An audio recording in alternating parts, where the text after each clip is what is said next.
Olá pessoal, bom dia, boa tarde, boa noite para todos vocês. Esse vídeo em especial vai para os meus alunos da Escola ETEC Pedro de Arcadia Neto aqui em Assis, para os alunos da Escola Leí Barros da Silva também aqui em Assis e também para os alunos da Escola da ETEC Professor Luiz Pires Barbosa aqui em Cândido Monte. E também para todos aqueles que se interessam por história, por esse contexto, né, que nós estamos vivendo aí no conflito entre a Rússia e a Ucrânia. Esse canal existe há mais ou menos uns 2 anos, né? Faz um bom tempo que eu não gravo vídeos, né? Mas devido a esse contexto eu me motivei porque os meus alunos me perguntaram constantemente sobre o conflito entre a Rússia e a Ucrânia, então eu acredito que eles mereçam um vídeo especial, né? Assim como outras pessoas que porventura se interessam por esse assunto. Então vamos lá, o título da nossa conversa de hoje é qual? O que você precisa saber sobre o conflito entre a Rússia e a Ucrânia? Bom, onde fica a Ucrânia? A Ucrânia é um país do leste europeu que ela pertenceu à antiga União das Repúblicas Socialistas Soviéticas, a famosa União Soviética. Nós vamos perceber aqui, esse país aqui em vermelho é a Ucrânia. A Ucrânia ela tem mais ou menos o tamanho do estado de Minas Gerais. E aqui em amarelo a gente vê a Rússia, né? Esse grande país, né? A Rússia é o maior país em extensão territorial do mundo. E aqui nós vamos ver aqui em cinza mais escuro, olha só, os Estados Unidos, né? O Canadá,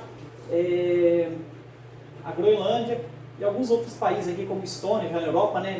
Letônia, Lituânia, Polônia, Eslováquia, Hungria, Romênia, Bulgária, Turquia, países pertencentes à OTAN, né? Que é a Organização do Tratado do Atlântico Norte. Daqui a pouco eu falo um pouquinho mais sobre o que vem a ser a OTAN. Seguindo aqui, vamos lá. A Ucrânia, a ex-república soviética, ela possui grandes laços culturais com a Rússia. E muitas pessoas ainda lá na Ucrânia falam o russo. Bom, pensando nesse sentido, o que nós devemos observar? Um ponto muito interessante, a questão do nacionalismo. O que é o nacionalismo? O nacionalismo é o mesmo que pertencer a uma cultura. Que cultura é essa? A cultura russa. Então, nós vamos perceber o quê? Que algumas regiões da Ucrânia, alguns habitantes da Ucrânia se sentem o quê? Pertencentes à Rússia. Como outras pessoas, né, como outras regiões da Ucrânia, a população, né, a maior parte se sente de que forma? Como ucranianos, como um país independente, um país separado da Rússia. Bom, seguindo aqui. A Rússia ela é reconhecida por ter solos férteis e por ter uma grande produção de cereais, né? Então a Rússia é um território que tem uma grande produção cerealista, né? Tem solos muito férteis. Então aí é um ponto que a Rússia pode se interessar pela Ucrânia, né? Desculpa, eu falei errado aqui. A Ucrânia é reconhecida por ter solos férteis e por ter uma grande produção de cereais. Então nesse sentido nós vamos perceber que a Rússia ela tem grande interesse pela Ucrânia um desses pontos, né, como a gente pode perceber, grande produção agrícola, produção de cereais, né, e por ter esses solos férteis para essa produção. Bom, além disso é importante destacar o quê?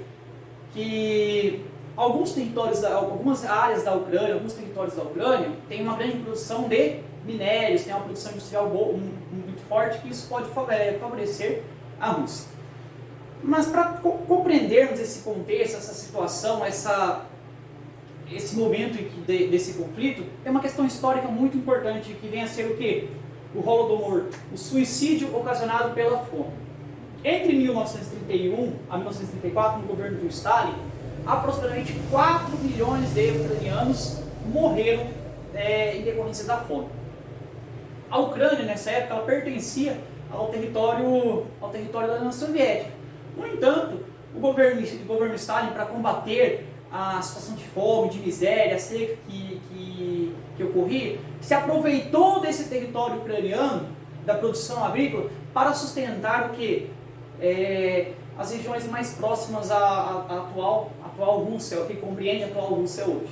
Então, há esse sentimento, essa angústia por parte de boa parte dos ucranianos, por mais que faça 90 anos, mais ou menos 90 anos que esse episódio aconteceu, até hoje ainda há esse revanchismo, há essa angústia por conta desse genocídio. Bom, seguindo aqui, então nós vamos ver o quê? Desde 1991, a Ucrânia ela não pertence mais ao território da atual Rússia. Por quê? Ao longo do século XX, nós vimos o quê? Uma rivalidade entre a União Soviética e os Estados Unidos com a sua vertente capitalista, enquanto a União Soviética com a sua vertente socialista e comunista. Não que comunista e socialista sejam sinônimos, tá? Só estou colocando aqui em consideração para você. Como socialismo e comunismo. E essas vertentes desses dois países eles se rivalizavam, né? Nesse contexto da Guerra Fria. No ano de 1991 ocorreu a dissociação da chamada União Soviética. A Rússia, a Ucrânia, a Ucrânia, entre outros países, formaram vários países, né? A Ucrânia deixou de pertencer à União Soviética e passou a ser um país independente, assim como outros países que eram pertencentes ao bloco soviético, né? E de 1991 para cá, nesses 31 anos, né, nós temos aí esse redesenhamento da situação geopolítica no mundo, né? Seguindo aqui, vamos lá. Bom, esse conflito, né, essa situação que nós estamos vendo agora, ela começou a se movimentar de uma forma mais próxima do que nós conhecemos hoje, no ano de 2014, com a anexação da província da Crimeia. Bom, a província da Crimeia, ela foi anexada pela Rússia no ano de 2014 por conta do quê? Até 2014, existia um governante na Ucrânia que era pró-Rússia. E os ucranianos, né, a maior parte dos ucranianos, estavam insatisfeitos com isso. Esse presidente ele foi deposto e com isso, como represália, o Putin, né, o atual governante da Rússia, anexou esse território à Rússia. Nesse contexto também, o Putin começou a separar regiões separatistas. Que regiões separatistas são? Donetsk e Luhansk, né? Regiões de importância à produção industrial e energética. Bom, aqui tem um ponto muito importante para se destacar, que diz respeito ao quê? A questão nacionalista também, tá? Então essas regiões são separatistas, os habitantes dessa região não se sentem pertencentes ao território ucraniano, eles se sentem mais pertencentes ao quê? Ao território russo. Então, diante desse contexto, o Putin ele apoia essas duas regiões. Bom, nesse atual conflito que nós estamos vendo, até bases, né, russas foram instaladas lá, como o Putin até reconheceu esses dois estados, essas duas regiões, como regiões o quê? Independentes da Ucrânia. Seguindo aqui, nós vamos ver o que, gente? Essas duas províncias que eu disse, né? Luhansk, né? E Donetsk, né? Luhansk e Donetsk tem mais ou menos o tamanho essas duas regiões correspondem mais ou menos o tamanho do estado do Rio de Janeiro, enquanto a Ucrânia, como eu já disse anteriormente, corresponde ao território, a mais ou menos o território do estado de Minas Gerais. Esse território, né, a Ucrânia, né, ela é considerada também pelos outros como uma zona de segurança, né? Por que é uma zona de segurança? Durante a Era Napoleônica, como a Primeira Guerra Mundial, a Segunda Guerra Mundial, esse território foi estratégico para a Rússia se sobressair nesses conflitos. Então a Rússia conseguiu se impor diante das invasões napoleônicas com o território da Ucrânia. Durante a Primeira Guerra Mundial, a Segunda Guerra Mundial, a Rússia sobressaiu sobre os demais países que estavam envolvidos em conflitos com o território da Ucrânia. Então, como eu disse, a Ucrânia é um território que tem solos férteis, produção muito boa de cereais, uma produção agrícola muito importante, e tem minérios. Então, esses fatores são importantíssimos para a Rússia. Além disso, também, algumas regiões da Ucrânia têm rios e mares que não são congelados, né? A Rússia, a gente sabe que é um grande país em extensão territorial, mas tem muita área congelada. Então esses fatores são ruins para a Rússia. Então nós vemos o quê? Toda essa questão estratégica como a questão econômica, política, que favorece muito a Rússia. Seguindo aqui, nós vamos ver o quê? A aproximação com o Ocidente. Isso é um ponto importantíssimo para nós entendermos esse conflito. O governo russo não aceita que a Ucrânia participe da União Europeia e da OTAN, como eu já disse, a Organização do Tratado Atlântico Norte, um grupo militar criado pelos Estados Unidos em 1949, hoje conta com 30 participantes. Desses 30 participantes, 14 participantes eram da antiga União Soviética. Então, se a Ucrânia entrar para a OTAN ou entrar de repente para a União Europeia, os Estados Unidos ou outras nações podem posicionar bases militares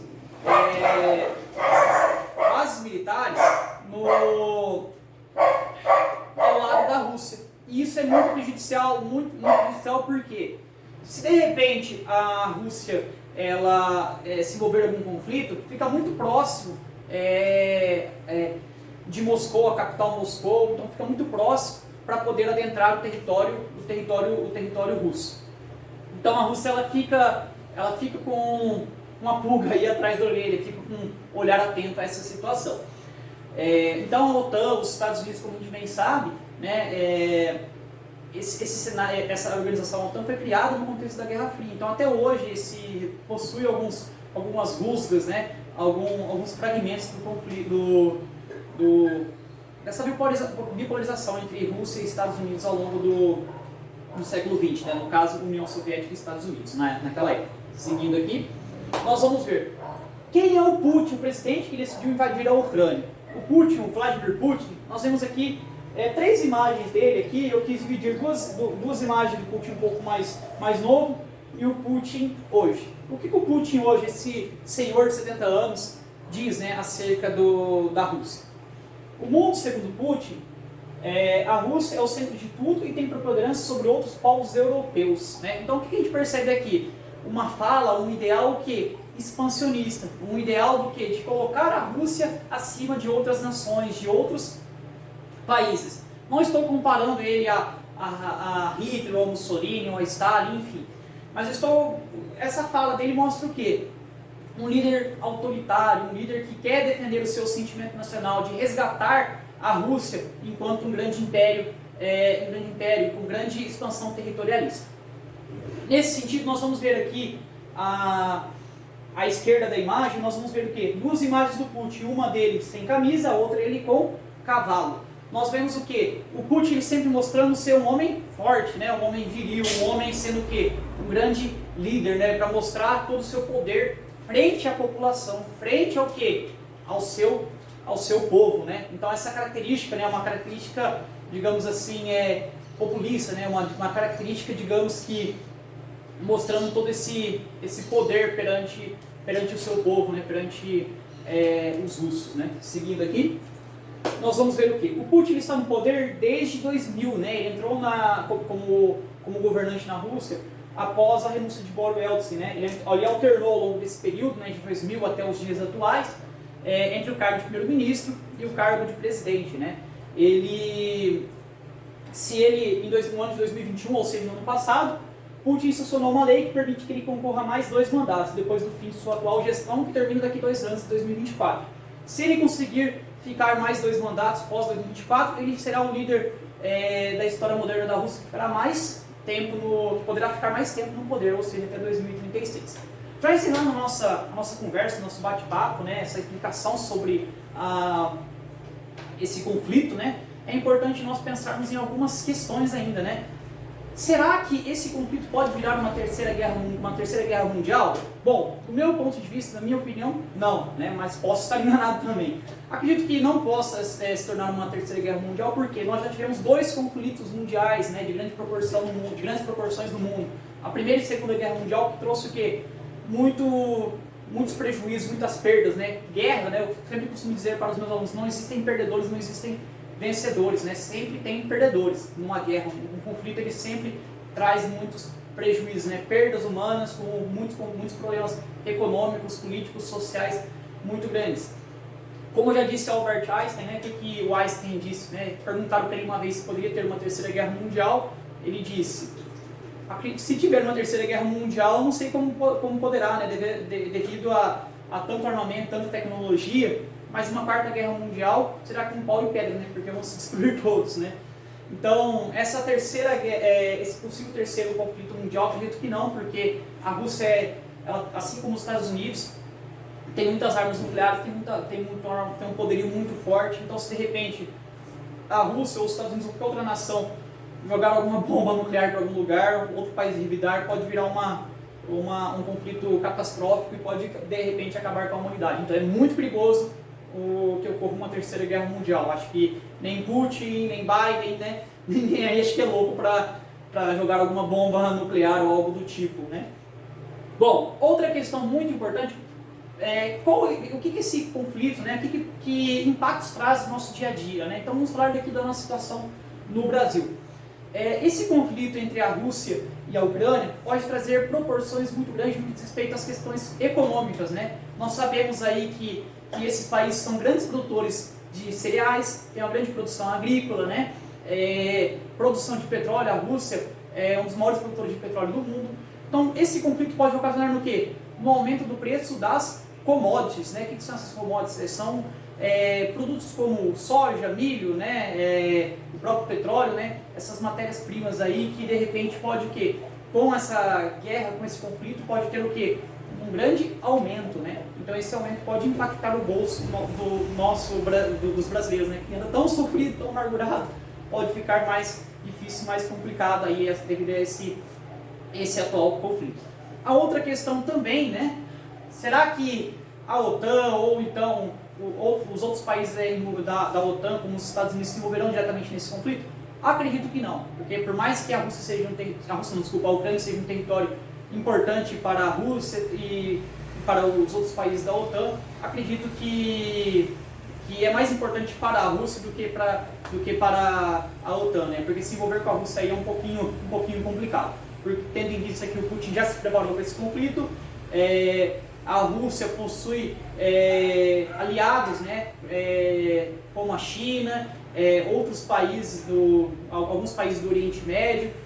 Então já foi ocorrendo um preparo para esse conflito, né? O Putin já evidenciou várias vezes para a população para se precaver, para fazer as suas reservas. A Rússia fez uma reserva muito grande, então já se preparou para esse conflito. O que vai acontecer nos próximos capítulos, vamos esperar aí para ver, vamos observar que é um conflito muito importante, algo muito de ficar atento, devemos ficar muito atentos, porque é o maior conflito na Europa desde a Segunda Guerra Mundial. Então é isso, galera, muito obrigado, espero que vocês tenham gostado desse vídeo. Se gostaram aí, dê um like, se não gostaram, dê um dislike, façam seus comentários acerca desse vídeo. Um forte